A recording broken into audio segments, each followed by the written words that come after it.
Daniel capítulo 1. Daniel na corte de Nabucodonosor. No terceiro ano do governo de Jeoaquim, rei de Judá, o rei Nabucodonosor, Nabu proteja meu filho, isto é, Nabucodonosor, imperador da Babilônia, atacou a cidade de Jerusalém e a sitiou. Então Adonai, o Eterno, entregou a Jeoaquim, rei de Judá, e toda a cidade, cativos, nas mãos de Nabucodonosor. Até alguns dos utensílios sagrados da casa de Deus, o templo, foram sequestrados e levados para o templo do Deus de Nabucodonosor, nas terras de Shinar, isto é, região de Babilônia, e os depositou reverentemente na casa do tesouro da sua divindade. Mais tarde o rei ordenou a Aspenaz, seu mordomo e chefe dos oficiais da sua corte, que trouxesse alguns dos israelitas da família real e da nobreza, jovens sem imperfeições físicas, de boa aparência, inteligentes, bem instruídos, que dominassem várias áreas do saber e fossem hábeis e capazes para servir no palácio de Nabucodonosor. Ele próprio ficaria encarregado de lhes ensinar o idioma e a cultura dos caldeus babilônios. O rei designou-lhes uma porção diária das melhores iguarias de sua mesa e do vinho que ele mesmo bebia. Eles passariam por um período de treinamento que levaria 3 anos e, depois disso, estariam habilitados para servir ao rei. Entre esses estavam alguns jovens vindos de Judá, cujos nomes em hebraico significavam Daniel, Deus é meu juiz, Ananias, Yahvé é misericordioso, Misael, ninguém se compara a Deus, e Azarias, Yahvé é meu socorro. O chefe dos oficiais, entretanto, deu-lhes novos nomes. A Daniel chamou Beltesazar, que é babilônico, que quer dizer Bel proteja sua vida. A Ananias denominou Sadraque, amigo do rei. A Misael nomeou Mesaque, quem é como o deus Lua. E a Azarias deu o nome de Abednego, servo do deus Mercúrio. Daniel, porém, decidiu no seu coração não se tornar impuro, consumindo as iguarias do rei, nem com o vinho especial servido à mesa real, e solicitou ao chefe dos oficiais permissão para se abster daqueles alimentos. E Elohim, Deus, fez com que o chefe dos oficiais fosse bondoso para com Daniel e demonstrasse consideração por ele. Todavia, aquele mordomo advertiu a Daniel, dizendo: "Tenho medo do meu senhor, o rei, que determinou a vossa comida e a vossa bebida. Se ele achar os vossos rostos mais abatidos do que os dos outros jovens da vossa idade, o rei poderá pedir a minha cabeça por vossa causa." Então Daniel disse ao encarregado designado pelo chefe dos oficiais para cuidar de Daniel, Ananias, Misael e Azarias: "Peço-te que faças uma experiência com os teus servos por 10 dias, dando-nos apenas legumes para comer e água para beber. Depois compare a vossa aparência com a dos jovens que comem as iguarias da mesa do rei, e trata os teus servos conforme a tua própria observação e juízo." Assim ele atendeu ao pedido de Daniel e observou a experiência proposta por 10 dias. Passaram 10 dias, a aparência dos 4 rapazes era melhor, e demonstravam estar mais saudáveis e fortes do que todos os jovens que se alimentavam da comida da mesa do rei. Assim o encarregado tirou a comida e o vinho do rei que lhes havia sido designados, e em lugar dessas iguarias e do vinho real, passou a servir-lhes vegetais. No caso destes 4 jovens, aprove a Deus lhes abençoar com especial sabedoria e inteligência em toda a cultura e ciência. E Daniel ainda recebeu algo a mais, sabia interpretar sonhos e visões de todos os tipos. Então, passado o tempo que o rei havia determinado para a preparação dos jovens servos, o chefe dos oficiais os trouxe à presença de Nabucodonosor e os apresentou. O rei conversou com eles e não encontrou ninguém que se comparasse a Daniel, de modo que eles passaram a servir o rei. E o rei concluiu que eram 10 vezes mais sábios e instruídos do que todos os magos, místicos e adivinhos que havia em todo o seu reino, e isso em todos os assuntos e matérias referentes ao saber e ao discernimento sobre os quais o rei os inquiriu diligentemente. Assim Daniel permaneceu como oficial do rei até o 1º ano de Ciro, o imperador.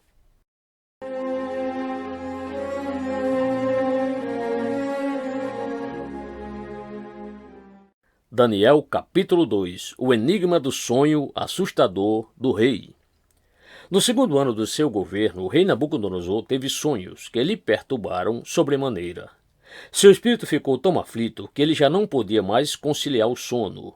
Então o rei mandou chamar seus magos, adivinhos, encantadores, feiticeiros, místicos e astrólogos para que lhe dissessem qual o significado daqueles pesadelos. Vieram apressadamente e se apresentaram diante do rei. E o rei lhes contou: Eis que tive um sonho. Eu estou muito aflito para saber o que sonhei. Qual o significado ou a mensagem desse pesadelo? Então os caldeus e astrólogos passaram a falar em aramaico e lhe garantiram: Ó rei, vive para sempre. Conta, pois, o sonho que tivestes aos teus servos, e nós o interpretaremos para ti. Então o rei afirmou aos seus conselheiros e astrólogos: Esta é minha decisão. Se não me contares o sonho que tive e sua correta interpretação, mandarei que sejais partidos em pedaços, e as vossas casas se tornarão um monte de entulho queimado. Entretanto, se me revelardes o sonho e seu significado, recebereis de mim a melhor das recompensas, muitos presentes e grande honra. Sendo assim, agora dizei-me claramente tudo quanto sonhei e sua correta interpretação. Mas os conselheiros titubearam e tornaram a pedir ao rei: Ó majestade, conte o rei o sonho a teus servos, e te revelaremos o que ele quer dizer. O rei, contudo, lhes declarou: Já percebi que, na verdade, quereis ganhar tempo, porquanto temeis o que decretei fazer-vos.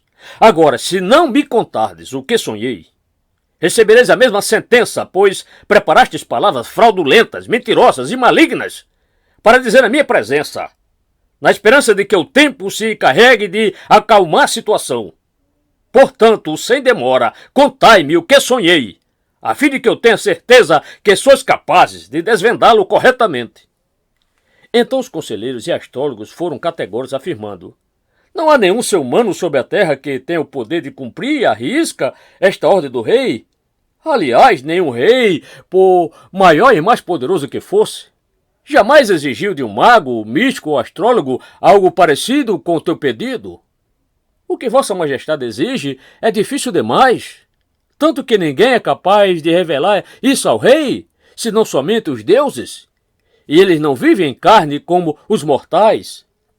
Essa declaração deixou o rei tão irado e enfurecido que ele, ali mesmo, ordenou a execução sumária de todos os místicos e magos da Babilônia. E assim foi proclamado um decreto real para que fossem mortos todos os sábios. E por isso Daniel e seus amigos foram procurados pelos encarregados do rei, para que também fossem executados. Deus revela a Daniel o sonho do rei. Quando Arioque, o comandante da guarda do rei, saiu para matar os sábios da Babilônia, Daniel falou com ele de modo prudente e sensato. E Daniel perguntou a Arioque, o oficial do rei: Por que o rei baixou um decreto tão drástico e urgente? Ao que Arioque explicou o motivo a Daniel. Diante disso, Daniel pediu para se apresentar diante do rei e rogou-lhe um prazo, ao fim do qual ele daria ao rei a revelação que estava buscando. Então Daniel foi dispensado e, voltando para casa, relatou tudo o que ocorrera aos seus amigos Ananias, Misael e Azarias.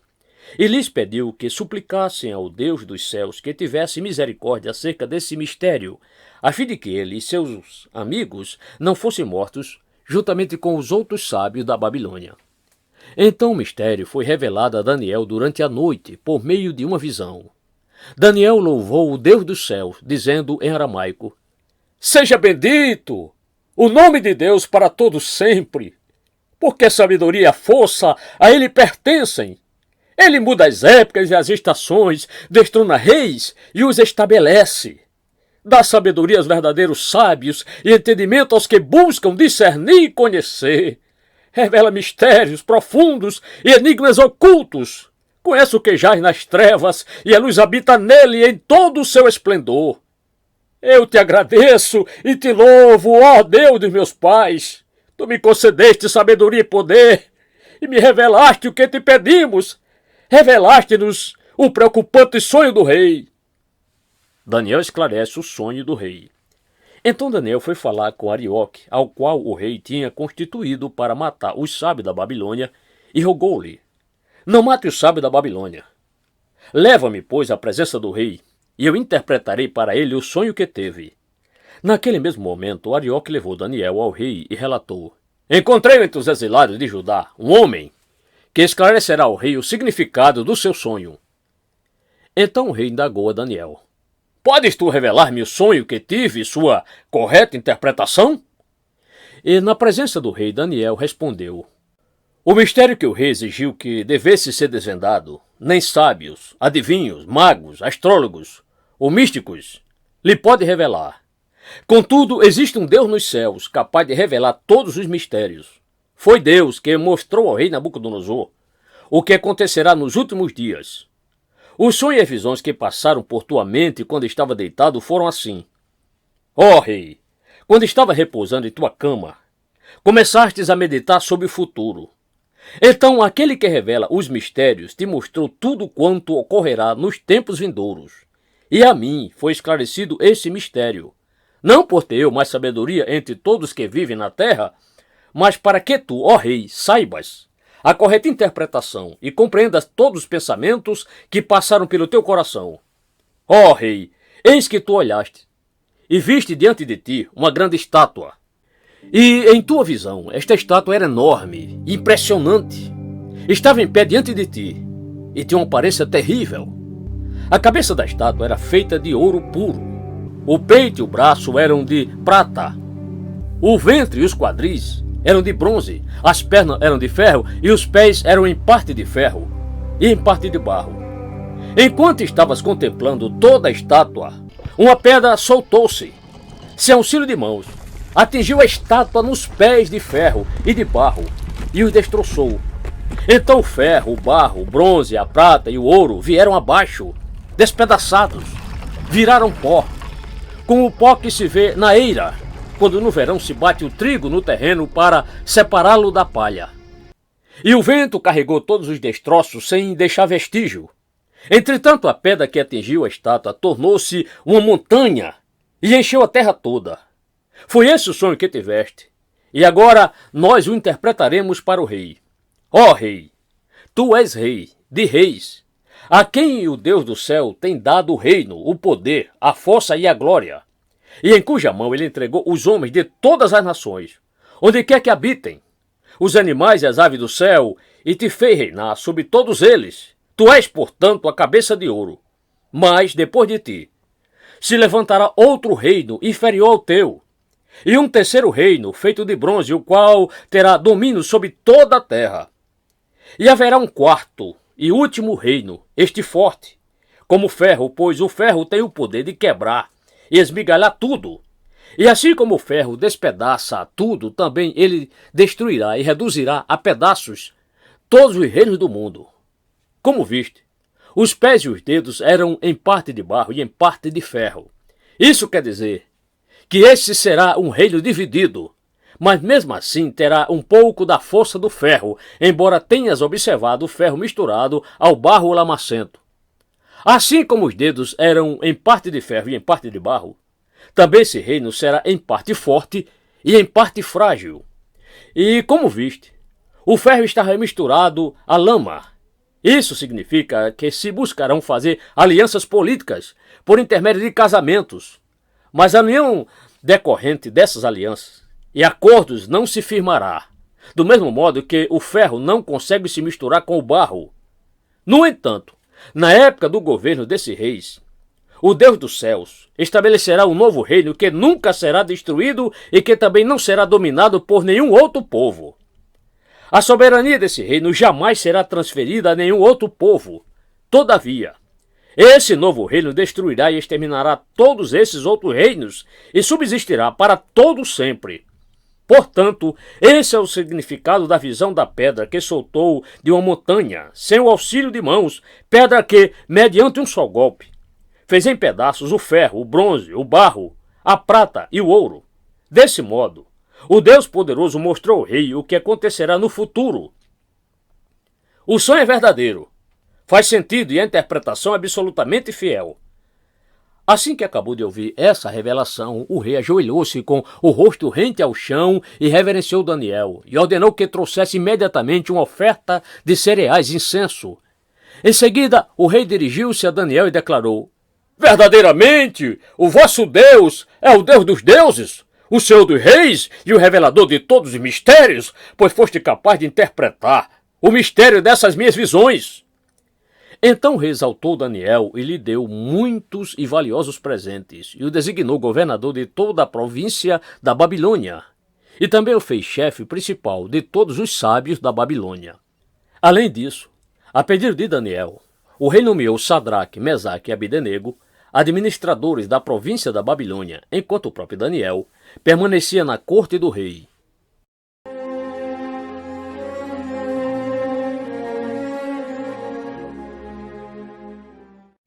Daniel capítulo 3 O ídolo de ouro de Nabucodonosor.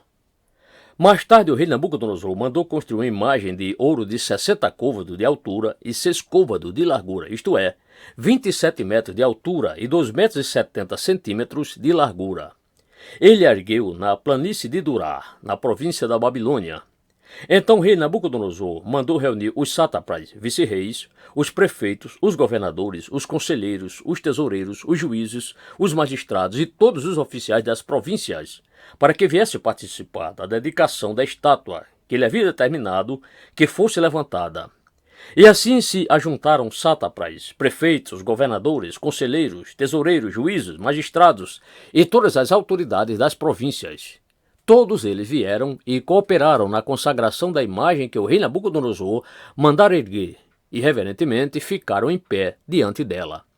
Em seguida, o arauto do rei proclamou em alta voz: ordena-se, pois, a todos vós, ó povos, nações e a gente de todas as línguas, ainda que ouvides o som da corneta, da flauta, da harpa, da cítara, do saltério, da flauta dupla e de outros instrumentos musicais, todos tocando juntos, vos ajoelhareis com o rosto rente à terra, e assim prostrados, devereis adorar a imagem de ouro que o rei Nabucodonosor vos edificou.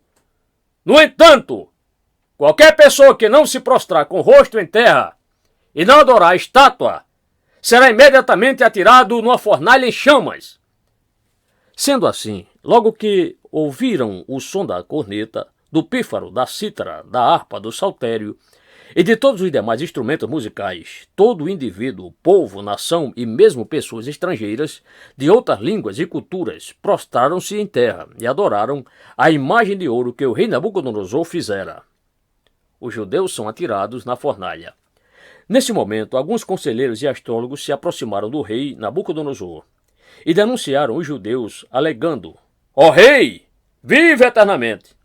Tu decretaste que todo homem que ouvisse o aviso emitido pelo som da corneta, da flauta, da harpa, da cítara, do saltério, da flauta dupla e de várias músicas executadas por muitos instrumentos, todos tocando juntos, deveria imediatamente prostrar-se em terra e adorar a grande estátua de ouro.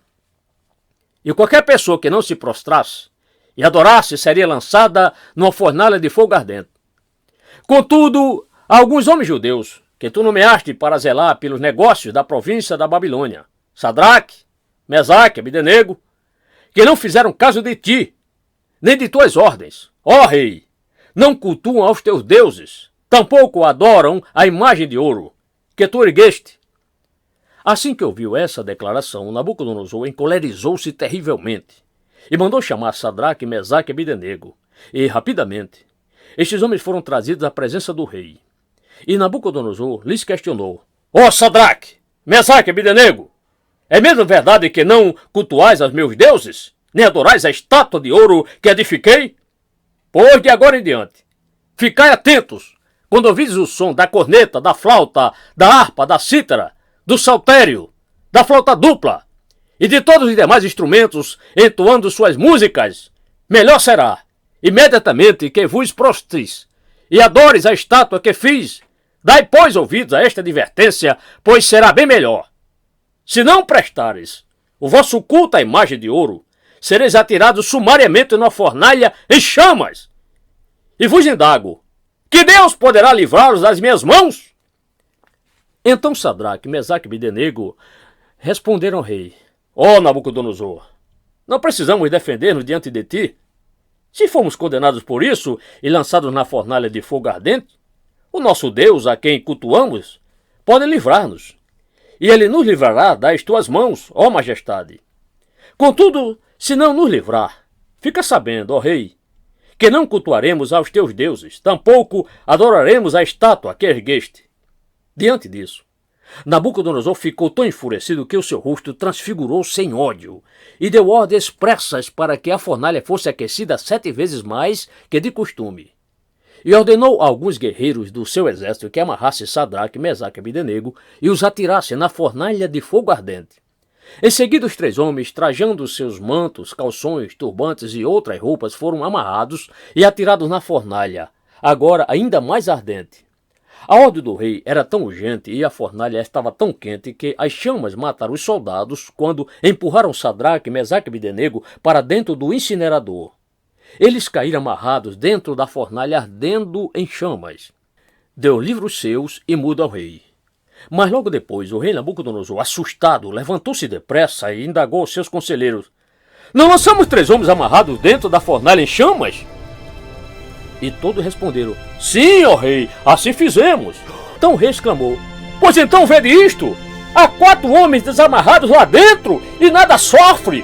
Estão ilesos! E o 4º homem é parecido com o filho dos deuses! Apressadamente, Nabucodonosor aproximou-se da entrada da fornalha em chamas e gritou: Sadraque, Mesaque e Abidenego, servos do Deus Altíssimo, saí e vinde até nós! Logo Sadraque, Mesaque e Abidenego deixaram a fornalha ardente e saíram do meio do fogo. E os sátrapas, os prefeitos, os governadores e os conselheiros do rei, estando reunidos, observaram e comprovaram que as chamas não tiveram o poder de ferir qualquer parte do corpo deles. Nem mesmo um fio de cabelo tinha sido chamuscado, os seus mantos não estavam queimados e não havia cheiro algum de fogo neles. Então Nabucodonosor exclamou: Bendito seja o Deus de Sadraque, Mesaque e Abidenego, que enviou o seu Malaque, anjo, e livrou seus servos, que depositaram toda a confiança nele, desafiando a ordem do rei, preferindo abrir mão de suas próprias vidas, a prestar culto e adoração a outro Deus que não fosse o seu Deus.